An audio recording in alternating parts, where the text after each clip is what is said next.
are the Yorks a good ownership group? Hmm. Now, I think this is a fairly polarizing topic, and you would expect Iggy and me to come out. Here's what we're going to do. We're going to run it Yeah. like a graduate seminar. Yes. First, we're going to present a case that they are a good ownership. We're not going to raise our voices. We're just going to talk like grown-ups. Yeah. Then we're going to present the counter argument that they're not a good ownership. Yeah. And you take it for what it's worth. So, Iggy, let's start. Yes, the Yorks are a good ownership group, and let's go back and forth. You, if you'd like, you can go first. Okay, I think a lot of people would say that coming after the DeBartolos is tough. That maybe the nostalgia for the past works against the Yorks. In retrospect, the DeBartolos could do no wrong. They won every year, and the Yorks can't measure up. When really, if you take the DeBartolos out of the equation, the Yorks have had a team that's been to 5 NFC championships and 2 Super Bowls in 20 years. Not that many teams can say that. Now, they haven't won a Super Bowl yet, but they could. They've gone through a lot of coaches, but DeBartolo went through a couple before he got Walsh, and now they have a coach that the rest of the league keeps hiring his assistants. I mean, Saleh, McDaniel, it seems like they have a coach that everyone wants to have. They do have a very good roster at D-line, linebacker, tight end, wide receiver, running back. I mean, they have a very good team in a lot of respects. They were one of the 4 best teams last year. I mean, they have a lot, and they make a lot of money. They're one of the most lucrative franchises in sports. They got a new stadium, something that DeBartolo never actually accomplished. There's a lot of things that they could be proud of. I agree. I would. I have very little to add. Yeah. I would say they have kept the Niners relevant. That's a great one too. They certainly have. Certainly have. I mean, right on the West Coast, at least, or in the Bay Area, they're the only team that really matters. I mean, the Warriors are in the playoffs right now. The Niners aren't doing anything, and the Niners are a bigger story. They always are. Always. They always are the biggest story in the Bay Area. When I would write 49ers stuff, I always got, in the paper, more people read it than Giants, Warriors, whatever. They're the biggest story. So yes, they've kept them relevant, and they are a nationally relevant franchise. They're not just regional. They're like the Yankees are a national franchise. Dallas. Right. I say the Niners are more than the Rams. We got people watching from all over the world right now. It's definitely a global franchise, and they've done a good job of giving us stuff to talk. We can talk about this team every day, all year, and which now it's about. That's what I do. We talk about Deebo Samuel. We talk about Jimmy. There's always something going on, a little bit of drama, a little bit of intrigue, which I appreciate. Thank you, Jed. And Iggy, the thing that goes on feels important. Yes. Absolutely. It feels important. Yes. And it's like the fact that they did come after the DeBartolos means like it feels like our job is important. Like we're upholding a standard. We know what it used to be like, and we're making sure that you live up to it. And I like that. It's like everyone is really bought in with this team and making sure that they stand for what they used to stand for. I certainly feel that. Again, I don't root one way or another, but when the Niners really suck and seem inept, which is not the case now, no, I find it offensive. Because I covered them when they were the greatest. Yes. And there is something to be said for high standards and excellence. Yes. In life. I agree. And it's sort of, it feels like Bay Area excellence too. Like that's our excellence. We modernized football, and we should be on the cutting edge at all times. That's how we are out here. That's how it feels. I don't know. What do you think? It's interesting that you say that, because the Bay Area, it's not like Philly or St. Louis where you think these are sports towns. Yeah, blue collar town. Yeah, it's a multiverse. It's so much here. Yes, there's the ballet, there's opera. And yet it's made a sports statement. And yet it's a ravenous football town to the point where the Niners play in LA and it's a home game for them. Like no one cares about the Rams in LA. I mean, no one cared about the Raiders in LA 40 years ago when they were good. It's just not that kind of a place. I know you don't know LA as well as me, but like they don't freaking care. Even when you're good, it's like Is the stadium nice? Is it a nice day? Is it a glamorous thing to do? Maybe I'll just go to the beach instead. Up here, people really freaking care about professional football, aka the 49ers. They don't care about college football. No, it's not a college. It's not like the and they didn't care Midwest. about the Raiders particularly much before the Raiders left. It was the Niners. Yeah. Niners. Yep. Okay. Iggy, do you think that we've handled the pro 49er ownership well and completely? I think so. I don't think we missed anything. Okay, then let me ask you, and we'll go back and forth on this. You can go as long as you want. Why make a case that they're not a good ownership group? I think what's so frustrating about them is although they're successful in certain ways, they make a lot of money. They fill their stadium. They made the playoffs 2 of the last 3 years. They don't necessarily seem to do whatever it takes to get over the hump and win the Super Bowl, like the last ownership group did, like champions usually do. Usually teams that win championships have someone in the front office or ownership group who is obsessed and has to be the best. Like Lacob's like that, right? Lacob has to be the best. He kind of has a little bit of a complex with it. DeBartolo had to be the best. Like, it seems like the Yorks, and I don't know if it's Jed or his mom or his parent, like the whole trio are just really cool, being one of the more lucrative franchises in the league. And as long as they're filling up Levi's, and going to the playoffs, hey, it's a crapshoot. You can't really knock us. So the fact that they went to the NFC Championship game last year and had this offseason where they kind of took a step back to take a step forward next year seems kind of insane to me. And I feel like there's a little bit of a lack of leadership, although they do certain things well. Like, what are they doing right now? It's just amazing to me. Okay. I'm going to say something real bottom line. They've never won a Super Bowl. They've had a lot of time. They never won a Super Bowl. And again, no. One of their coaches who was on the Walsh Seifert bunch said to me one time after Harbaugh lost the Super Bowl, "Hey, Lowell, we never lost a Super Bowl." And he said it with great pride. Yes. We never lost a Super Bowl. These guys never won a Super Bowl. That's why you play. Yeah. And go ahead. Keep going. You're on been owners for like 20 years, Iggy? Yeah, more. 23, 22.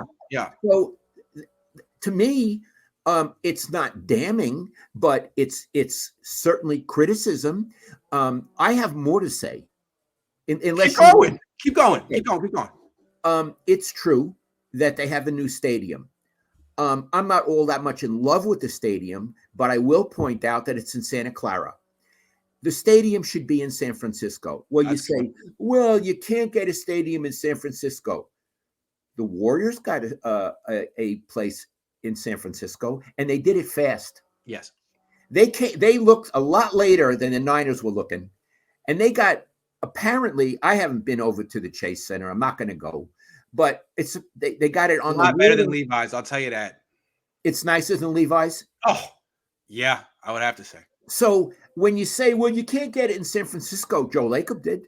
Yeah, Joe Lacob did. He did. And the Giants, when they finally, got a really together, an aggressive ownership, let me say that.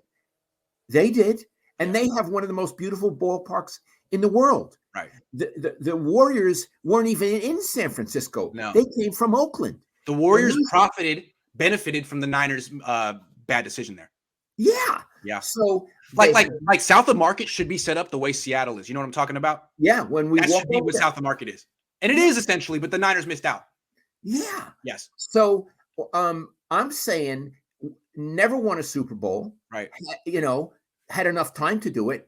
Couldn't get a stadium in San Francisco. And I'm supposed to praise that. And I'm going to tell you something else, Ziggy. Yes. Long after I'm dead and Jed's an old guy, they're going to move back to San Francisco. And you're going to hear it.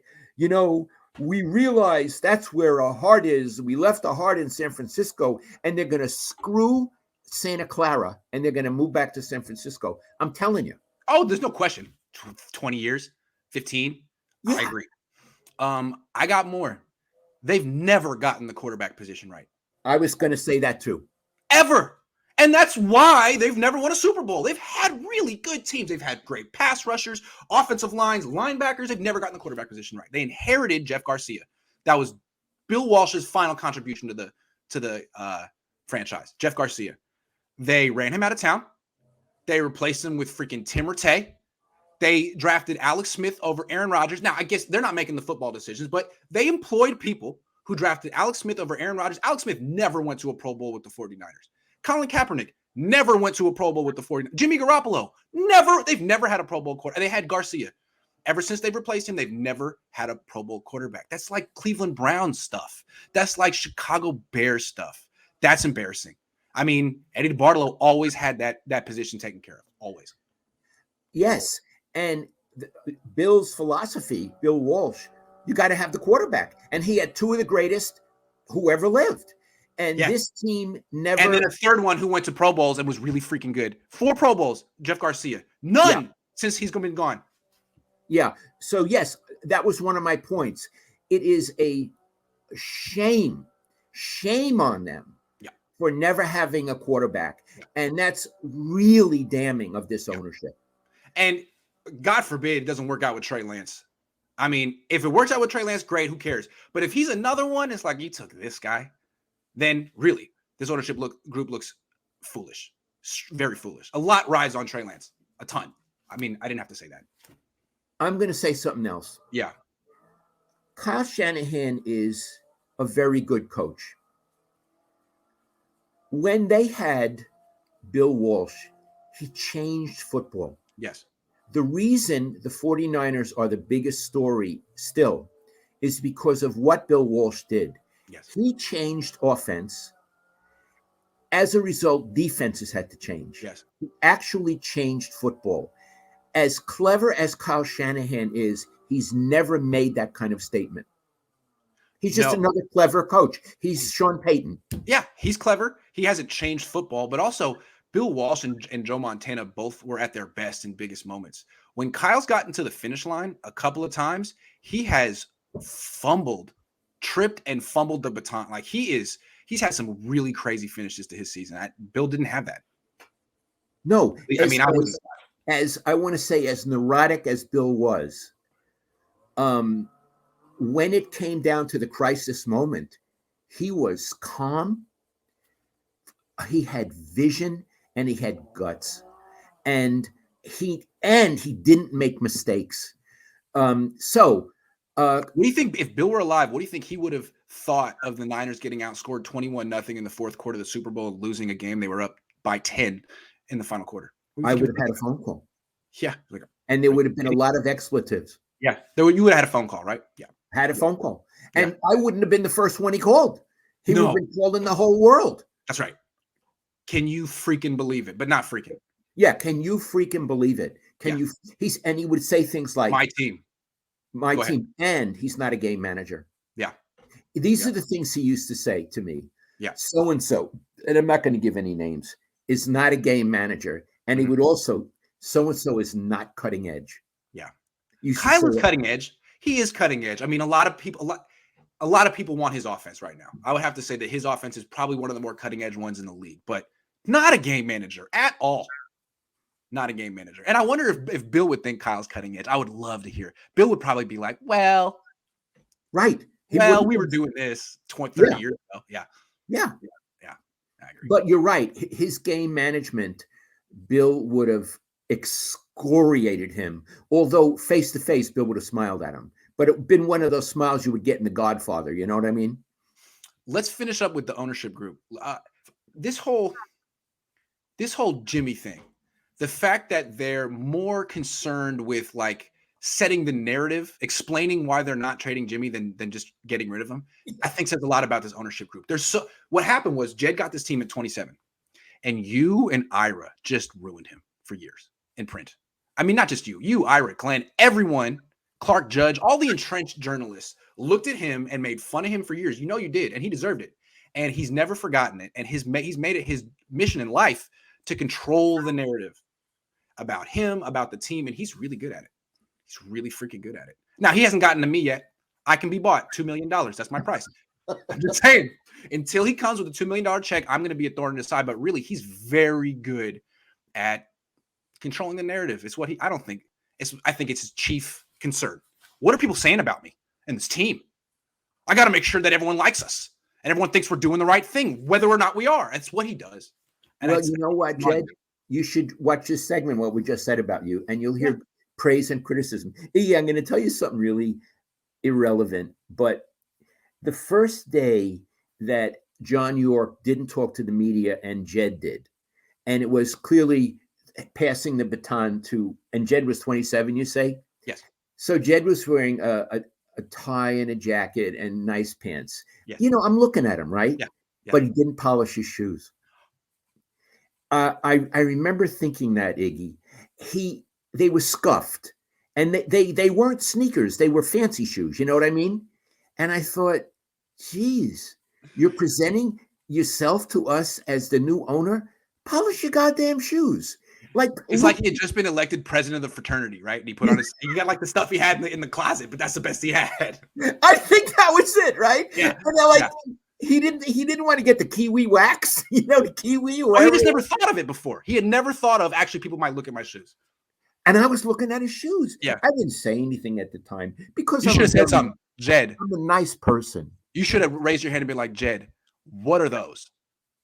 What is going on your feet right now? How do you expect me to take you seriously with those shoes? Why don't you go back, polish your shoes, come in, and we'll start over? How about that? Would you have noticed the shoes? I'd be the guy with the scuff shoes too. I would be that guy. Yeah, but you're not might notice it franchise. And look, maybe I'm being a schmuck. You people, you'll have to judge. And I've kept this for years. I haven't said it, but I looked and I thought, statute of limitations is up. It's been 15 years. You wore scuff shoes 15 years ago, buddy. Own it. I like that. You can't call him a good ownership group until he gets better shoes.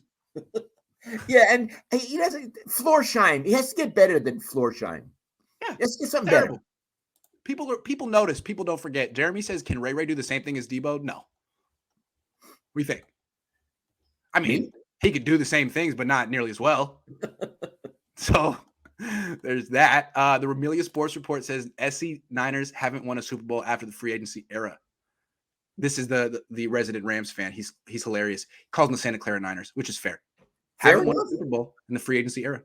Actually, that's not true. Their last Super Bowl was the first year of the free agency. I'm just saying. Give Eddie D some credit. That's all we got. Okay. It's a good one. We're having dinner together tonight? We're having dinner together tonight. Yes. And I'll call you right after the show so we can talk specifics.